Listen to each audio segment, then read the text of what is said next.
ভারতে থাকা না থাকার বিষয়ে সিদ্ধান্ত নিতে হবে শেখ হাসিনাকেই, এমন কথা বলেছেন ভারতের পররাষ্ট্রমন্ত্রী এস জয়শঙ্কর। এ নিয়ে আলোচনা করতে রাজধানীর শ্যামলী থেকে আমাদের সাথে যোগ দিয়েছেন ঢাকা বিশ্ববিদ্যালয়ের আন্তর্জাতিক সম্পর্ক বিভাগের অধ্যাপক ডক্টর শহীদুজ্জামান। ডক্টর শহীদুজ্জামান, আপনাকে স্বাগত জানাচ্ছি ইন্ডিপেন্ডেন্ট টেলিভিশনে। যেটি জানতে চাই আপনার কাছে শুরুতেই, যে ভারত বাংলাদেশের চিঠির জবাব দেয় না, অথচ নানা অনুষ্ঠানে তারা বাংলাদেশ প্রসঙ্গে কিন্তু কথা বলে, এটা কেমন সৌজন্য? ধন্যবাদ। ভারত বাংলাদেশ সম্পর্ক এখন যে পর্যায়ে পৌঁছেছে শেখ হাসিনাকে নিয়ে, এটা আমরা বলতে পারি পররাষ্ট্র নীতির ক্ষেত্রে একটা ক্লাসিক এক্সাম্পল অফ, বলতে পারেন হিপোক্রেসি, বা চূড়ান্ত ভাবে সত্যের অপলাপ।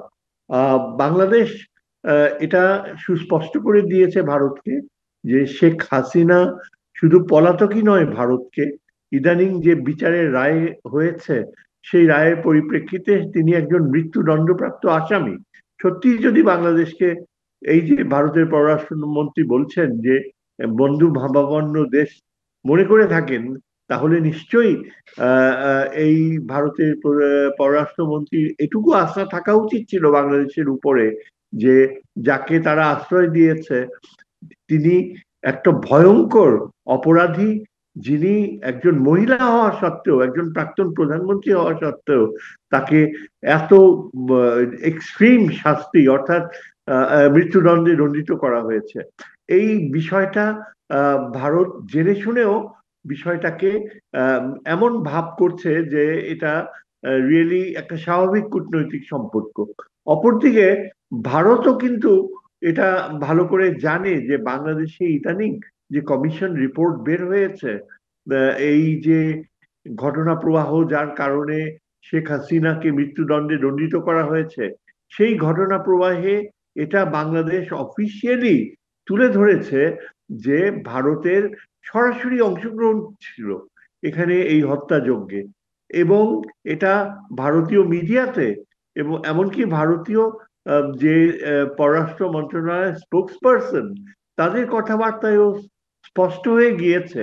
এবং ভারতীয় মিডিয়ার মানে ঊর্ধ্বতম কর্তৃপক্ষ দাবি করেছে যে বাংলাদেশের এ ধরনের অবস্থান উদ্ভট, অ্যাবসার্ড শব্দটা ব্যবহার করেছে। কিন্তু তার ফলে এটা কিছুতেই তো আর মানে একেবারে মিথ্যা প্রমাণিত হয় না, কেননা এমনই অ্যালিগেশনস গুলো রয়েছে সেখানে ভারতের মানে রুশ সম্পর্ক। শেখ হাসিনাকে আশ্রয় দিয়েছে ভারত, অথচ জয়শঙ্কর বলছেন যে সিদ্ধান্ত শেখ হাসিনার। এটা কি কৌশলী জবাব মনে করেন আপনি? অবশ্যই। দেখেন, এটা তো একটা স্বাভাবিক, যে কোনো দেশই ধরে নিতে পারবে যে যিনি একজন মৃত্যুদণ্ডপ্রাপ্ত আসামি, তার হাতে আপনি কিভাবে সিদ্ধান্ত ছেড়ে দেন? তার হাতে তো ব্যাপক গণহত্যার অ্যালিগেশন রয়েছে। এবং তিনি নিশ্চয়ই চাইবেন না যে এই দেশে এসে তিনি নিশ্চিত মৃত্যুর মুখোমুখি হোক। অথচ বাংলাদেশের বিশাল জনগোষ্ঠী কিন্তু মনে করে যে ন্যায় বিচার হয়েছে। এবং আন্তর্জাতিক মিডিয়া, পশ্চিমা মিডিয়া এই বিষয়ে তারা সম্পূর্ণ সচেতন রয়েছে। আজ পর্যন্ত কিন্তু আমরা মার্কিন যুক্তরাষ্ট্র সহ কোনো ওয়েস্টার্ন মিডিয়া, তারা হয়তো মৃত্যুদণ্ডের ব্যাপারে আপত্তি তুলেছে কিছু কিছু ক্ষেত্রে, কিন্তু এই যে যে যে ক্রাইমস গুলো কমিটেড হয়েছে সেই ব্যাপারে কিন্তু তারা কোনো রকমের অস্বীকারও করে নাই, কিংবা বিচার প্রক্রিয়ার যে ন্যায্য কার্যকারিতা সেই বিষয়েও কিন্তু কোনো ঘোর বা কোনো রকমের সিরিয়াস কোনো আপত্তিও তুলেনি। শাহিদুজ্জামান, নির্বাচনী সরকারের অপেক্ষায় রয়েছে দিল্লি, এমনটি জানিয়েছেন জয়শঙ্কর। আপনার কি মনে হয় তখন দুদেশের সম্পর্ক উন্নয়ন হবে? আমার মনে হয় না। কেননা বাংলাদেশে যে নির্বাচিত সরকার আসবে, তারা নিশ্চিতভাবে বলা যায় যে আওয়ামী লীগের সময় যে সম্পর্ক ছিল তার থেকে ঘোর বিপরীত ধর্মী হওয়াটাই বোধহয় বেশি স্বাভাবিক হবে। কেননা জনমনে এবং জনগণের চিন্তাধারায় ভারতীয় আচরণ এখন কেন্দ্র বিন্দুতে পরিণত হয়েছে। যে ভারতের প্রতি যে ঘৃণাবোধ, সেটাই হচ্ছে সেন্ট্রাল থিম। যে কোনো রাজনৈতিক দল তারা যদি জনগণের ভোট পেয়ে ক্ষমতায় আসতে চায়, নিশ্চিতভাবে বলা যেতে পারে যে ভারত বিরোধিতাই হতে হবে পররাষ্ট্র নীতির মূল উপাখ্যান। সুতরাং আমি নিশ্চিতভাবে বলতে পারি, আমার ধারণা একজন বিশ্লেষক হিসাবে, যদি এখানে গণতান্ত্রিক প্রক্রিয়া ইলেকশনও হয়ে ওঠে, সেই ইলেকশনের মাধ্যমে যে সরকার ক্ষমতায় আসবে তারা ভারতকে মৌলিক পরিবর্তন আনতে চাপ দেবে বা আশা প্রকাশ করবে।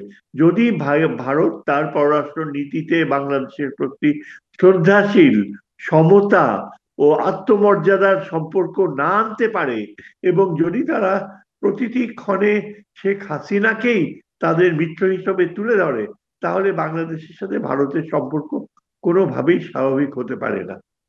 একটু এটাই জানতে আমার চাই যে শেখ ধারণা। হাসিনাকে ফেরানোর জন্য সরকারের আরো বেশি উদ্যোগী হওয়া উচিত বলে মনে করেন কি আপনি? অবশ্যই, অবশ্যই সরকারের উদ্যোগগুলোর মধ্যে আরো বেশি সুস্পষ্ট চাপ সৃষ্টি করার প্রবণতা, সরাসরি বিভিন্ন আন্তর্জাতিক ফোরামগুলোতে আমাদের পররাষ্ট্র মন্ত্রণালয়কে একেবারেই নিষ্ক্রিয় দেখা যাচ্ছে।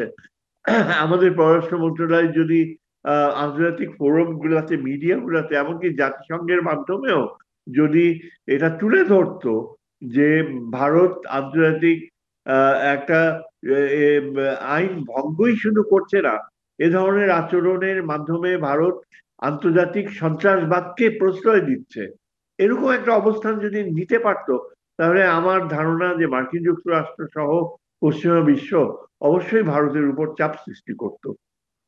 বুঝতে পেরেছি, আপনার বক্তব্য স্পষ্ট। জনাব শাহিদুজ্জামান, আপনাকে অনেক ধন্যবাদ আমাদের সাথে যোগ দেবার জন্য, সময় দেবার জন্য।